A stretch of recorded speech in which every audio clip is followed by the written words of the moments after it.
Hello दोस्तों, मैं जय कामत एक बार फिर से स्वागत करता हूं आप सभी का टीचिंग एस्पिरेंट्स के यूट्यूब चैनल पर।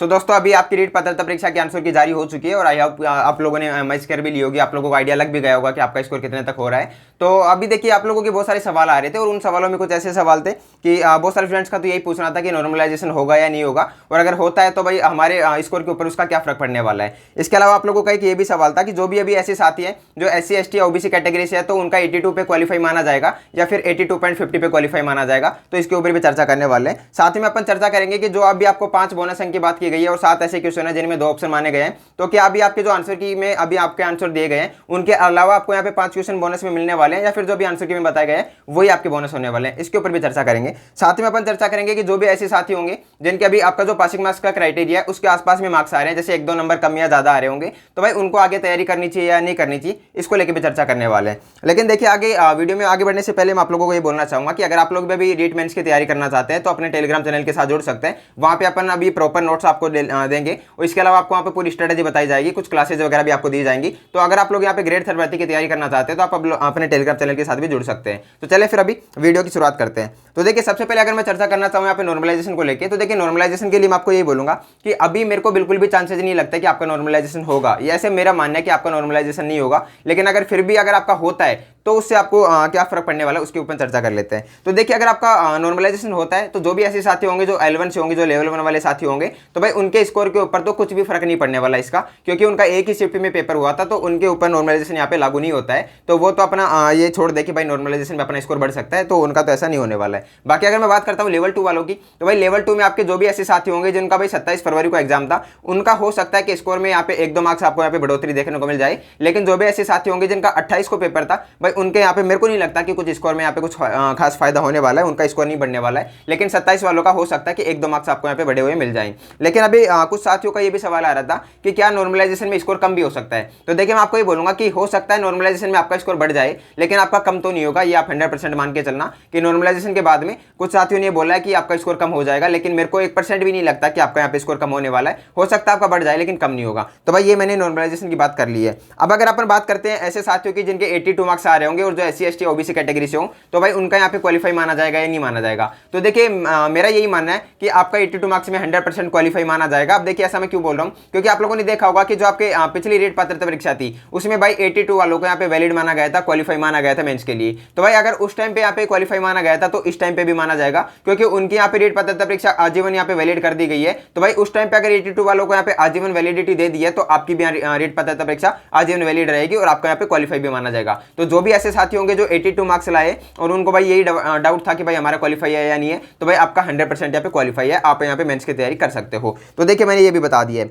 अब अगर मैं बात करता हूँ बोनस अंक की, तो देखिए जो अभी आपको यहाँ पे बताया जा रहा है कि 5 बोनस अंक आपको मिलने वाले हैं, तो भाई ये बोनस अंक ऐसे नहीं है कि अभी आपको और एक्स्ट्रा 5 बोनस अंक मिलने वाले हैं। भाई ये 5 बोनस अंक वही है जो आपके आंसर की के टाइम पे यहाँ पे दिया गया था कि भाई इन क्वेश्चन में आपको बोनस मिला है। तो अभी अगर आप लोगों को नहीं पता है कि भाई कौन कौन से क्वेश्चन में बोनस अंक दिया गया है, तो आप लोग अपनी आंसर की खोलिए, वहां पे आपको लिखा हुआ मिल जाएगा कि भाई किस अंक में आपको बोनस दिया गया है, किस क्वेश्चन में आपको बोनस दिया गया है। तो इसका आइडिया आपको अपने आंसर की से लग जाएगा। अभी ऐसा नहीं है कि आपको कोई नए क्वेश्चन में बोनस मिलने वाला है, ये पुराने क्वेश्चन की ही बात की गई है। हाँ, अगर अभी नए क्वेश्चन में आपको बोनस मिलता है तो वो तभी मिलेगा जब भाई आप किसी क्वेश्चन में आपत्ति लगाते हो और आपत्ति लगाने के बाद में बोर्ड को लगता है कि हाँ यार ये इनका आंसर सही है, तो हो सकता है कि या तो आपको उस क्वेश्चन में वो बोनस दे देंगे, या ये भी हो सकता है कि जो बोर्ड ने अभी उसका आंसर माना है और एक आपके आपत्ति लगाने के बाद में जो नया आंसर निकल के आएगा तो वो उन दोनों का आंसर मान सकता है। ऐसा भी हो सकता है और ऐसा भी हो सकता है कि वो उसको आपको बोनस के रूप में भी दे दे, ऐसा हो सकता है। लेकिन देखिए, आपको अभी अगर मैं पहले वाले 5 क्वेश्चन की बात करता हूं जो अभी आपके न्यूज़पेपर की कटिंग में भी आया था, तो भाई वो 5 क्वेश्चन ऐसे थे जिनको आपको ऑलरेडी आपको बोनस मिल चुका है। अगर आपने अपने आंसर की मैच करते टाइम पे उन बोनस अंक को आपने मार्क्स में ऐड नहीं किया था तब तो आप अभी कर सकते हो। बाकी अगर आपने आंसर की मैच करते टाइम पे ही उन क्वेश्चंस को अपने यहाँ पे स्कोर में ऐड कर लिया था तब तो आप ये मान के चलना कि अभी आपको एक्स्ट्रा 5 क्वेश्चन नहीं मिलने वाले,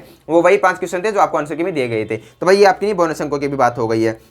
अब अगर मैं बात करता हूँ ऐसे साथियों की जिनका स्कोर भाई अपने पासिंग मार्क्स के क्राइटेरिया के आसपास ही है, जैसे अगर आप जनरल कैटेगरी से हो और आपके यहाँ पे 90 के आसपास मार्क्स आ रहे हैं, या तो आपके 90 होंगे या 91 होंगे या फिर आपके 89 या 88 के आसपास होंगे, या फिर अगर आप SC ST OBC कैटेगरी से हो और आपका यहाँ पे स्कोर है लगभग 81 या 80 के आसपास, तो अभी आपको आगे मेंस की तैयारी करनी चाहिए या नहीं करनी चाहिए, इसके ऊपर अपन बात कर लेते हैं। तो देखिए, मैं आपको ये बोलूंगा, अगर आप अपने नॉर्मलाइजेशन के भरोसे बैठ के और फिर आप ये सोचते हो कि भाई मैं मेंस की तैयारी कर लूँ और नॉर्मलाइजेशन में मेरा स्कोर बढ़ सकता है, तब तो मैं आपको बोलूंगा कि ये चीज़ बिल्कुल ना सोचे, क्योंकि देखिए मेरे को बिल्कुल भी नहीं लगता कि नॉर्मलाइजेशन होगा होगा, और अगर होता है तो फिर वो भाई बात की बात है और आपके लिए अच्छा ही होगा अगर हो जाता है तो। बाकी मेरे को 1% भी नहीं लगता कि आपका नॉर्मलाइजेशन होने वाला है। तो देखिए नॉर्मलाइजेशन के भरोसे तो ये चीज ना सोचे कि भाई हमारा स्कोर बढ़ सकता है। लेकिन देखिए अगर आप किसी क्वेश्चन में आपत्ति लगाते हो, आपको लगता है कि हाँ ये क्वेश्चन मेरा सही है और मेरे पास इसका प्रूफ भी है, तो भाई आप सोच सकते हो कि मेरा स्कोर बढ़ सकता है। अदरवाइज मेरे को नहीं लगता कि यहाँ पे आपका स्कोर बढ़ने के कोई चांसेस है। और बाकी देखिए इसके अलावा मैं आपको ये भी बोलूंगा कि बहुत सारे क्वेश्चन ऐसे हैं जिनमें भाई 2-2 आंसर माने गए हैं, तो उनको लेके भी भाई बहुत सारे स्टूडेंट ये सवाल उठा रहे हैं, जवाब मांग रहे बोर्ड से कि भाई हमारा इसमें 2 ऑप्शन यहाँ पे दिए गए हैं तो इस क्वेश्चन को ही डिलीट करो, क्योंकि इन 2 सेम आंसरों के चक्कर में हमने यहाँ पे कंफ्यूज होकर हमने कोई तीसरा ऑप्शन यहाँ पे लगा दिया है और इससे हमारा क्वेश्चन गलत हुआ है। तो आपकी ये बोर्ड की गलती है। देखिए मैं खुद भी मानता हूँ कि भाई ये बोर्ड की गलती है।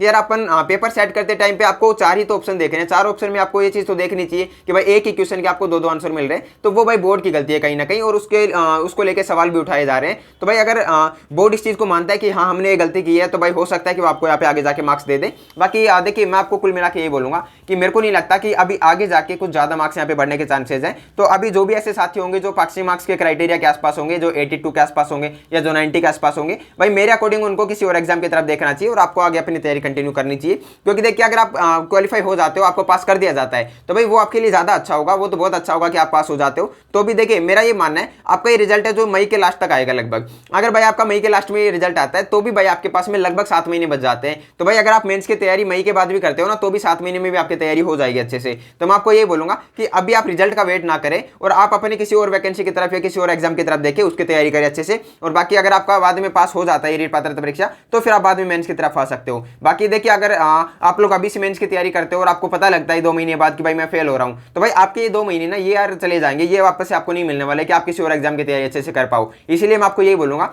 अभी आप किसी और एग्जाम की तरफ देखें और उसकी अच्छे से तैयारी करें। अगर आपका यहाँ पे बाद में पास हो जाता है तो आप बाद में भी आ सकते हो, आपको फिर भी 7 महीने मिल जाएंगे, तो आपकी बाद में भी तैयारी हो जाएगी। तो आई होप कि आपको ये चीज समझ आ गई होगी। और देखिए इसके अलावा अगर मैं बात करता हूँ, यहाँ पे मैंने बता दिया कि भाई नॉर्मलाइजेशन के बाद में स्कोर कम नहीं होगा। हो सकता है आपका स्कोर बढ़ जाए लेकिन कम नहीं होगा, ये आप 100% मान के चलना। पहली बात तो मेरे को यही नहीं लगता कि नॉर्मलाइजेशन होगा, और अगर होता भी है तो आपका जितना स्कोर अभी हो रहा है उससे कुछ बढ़ेगा, उससे कम नहीं होने वाला है। L1 वालों के शिफ्ट में यहाँ पे नॉर्मलाइजेशन नहीं होने वाला है, ये चीज मैंने बता दी है। और 80 वाले या फिर 90 के आसपास वाले मैंने बता दिया है कि आप अभी अपने किसी और एग्जाम की तरफ देखें। बोनस अंक की मैंने यहाँ पे बात कर ली है कि जो आपके वो 5 बोनस अंक की बात की गई है वो अभी आपको नए 5 अंक बोनस में नहीं मिलने वाले, जो आपके आंसर के में दिए गए हैं उन्हीं की बात की गई है वहां पे। इसके अलावा आगे तैयारी करें या नहीं करें इसके बारे में मैंने बता दिया है। तो अब देखिए बहुत सारे ऐसे साथी हैं जिनका रीट पात्रता परीक्षा क्वालिफाई नहीं हो रहा है, तो उनका यही सवाल था कि हमें आगे क्या करना चाहिए। तो देखिए उनको मैं ये बोलूंगा कि भाई अभी आपका सीटेट का एग्जाम आ रहा है, सीटेट का नोटिफिकेशन आने वाला है, जुलाई में आपका एग्जाम होगा। आप सीटेट की तैयारी करिए। सीटेट के थ्रू आप यहाँ पे बाद में D++ में, NVS में, KVS में और इसके अलावा EMRS में, इसके अलावा अदर स्टेट में भी आप टीचिंग वैकेंसीज में फॉर्म भर सकते हो, अप्लाई कर सकते हो और अपने वहाँ पे भी आप एक जॉब ले सकते हो। इसलिए मैं आपको बोलूंगा अगर आपका सीटेट क्वालिफाई है तब तो बहुत अच्छी बात है। नेक्स्ट मंथ में KVS की वैकेंसी आ रही है, KVS की तैयारी के लग जाओ। अगर आपका सीटेट क्वालिफाई नहीं है तो भाई सीटेट की तैयारी करो। इसी महीने के लास्ट अभी 1-2 दिन में नोटिफिकेशन आ सकता है, या फिर अप्रैल में तो आना ही है। अप्रैल में आपको नोटिफिकेशन देखने को मिल जाएगा, जुलाई में आपका एग्जाम हो जाएगा। तो भाई आपके पास में लगभग 3 महीने का टाइम है। 3 महीने सीटेट की तैयारी करो अच्छे से, और उसके बाद में आप D++ भी और KVS, NVS, EMRS इन वैकेंसीज की तरफ देख सकते हो। बाकी अदर स्टेट की वैकेंसी तो है ही। तो इसलिए मैं आपको बोलूंगा अगर आप अभी रीट पात्रता परीक्षा में असफल रहे हो तो ऐसा नहीं है कि भाई एक एग्जाम में असफल होने से आप आगे कुछ नहीं कर पाओगे, भाई ऐसा बिल्कुल नहीं है। मैंने ऐसे भी बहुत सारे साथी देखे जो रीट में पहले पास नहीं हुए और बाद में उन्होंने फर्स्ट ग्रेड सेकंड ग्रेड में भी जॉब लिए, तो ऐसे भी बहुत सारे एग्जाम्पल देखे हैं मैंने। इसलिए मैं आपको भी बोलूंगा हिम्मत ना हारें, आगे कंटिन्यू तैयारी करते रहें, आप कुछ अच्छा ही कर जाएंगे। बाकी इसके अलावा अगर आपको भाई कोई भी सवाल हो, आपके कोई भी आपको हेल्प चाहिए हो तो आप कमेंट बॉक्स में बता सकते हो, मैं आपके लिए हाजिर हूँ। और इसके अलावा देखिए अगर आप मेंस की तैयारी करना चाहते हो तो मैंने आपको लिए बता दिया है कि आप भाई टेलीग्राम चैनल ज्वाइन कर सकते हैं। वहाँ से आपको मेंस के नोट्स वगैरह मिल जाएंगे, प्रॉपर स्ट्रेटेजी, प्रॉपर गाइडेंस वगैरह, प्रॉपर यहाँ पे क्लासेस वगैरह सब कुछ मिल जाएगी वहाँ से। तो आप लोग टेलीग्राम चैनल भी ज्वाइन कर सकते हो। इसके अलावा अगर आप लोगों का क्वालिफाई नहीं हुआ है, आप लोग सीटेट की तैयारी करना चाहते हैं, आप लोग D++ भी, KVS, NVS, EMRS की तैयारी करना चाहते हैं, तो उसके लिए भी अपना एक अलग से टेलीग्राम चैनल है। आप लोग वो टेलीग्राम चैनल ज्वाइन कर लेना, वहाँ पे आपको पूरी स्ट्रेटेजी, प्रॉपर नोट्स वगैरह सब कुछ मिल जाएंगे। तो आप लोग उस टेलीग्राम चैनल से भी जुड़ सकते हो। बाकी अगर आप लोग क्विज वगैरह की प्रैक्टिस करना चाहते हो तो इंस्टाग्राम पे भी फॉलो कर सकते हो। बाकी आई होप कि आपको ये वीडियो पसंद आया होगा। पसंद आया हो तो लाइक शेयर एंड कमेंट जरूर कर देना। चलिए फिर अभी आज के वीडियो में इतना ही था, मिलते हैं किसी नेक्स्ट वीडियो में नेक्स्ट टॉपिक के साथ। तब तक के लिए जय हिंद, जय भारत।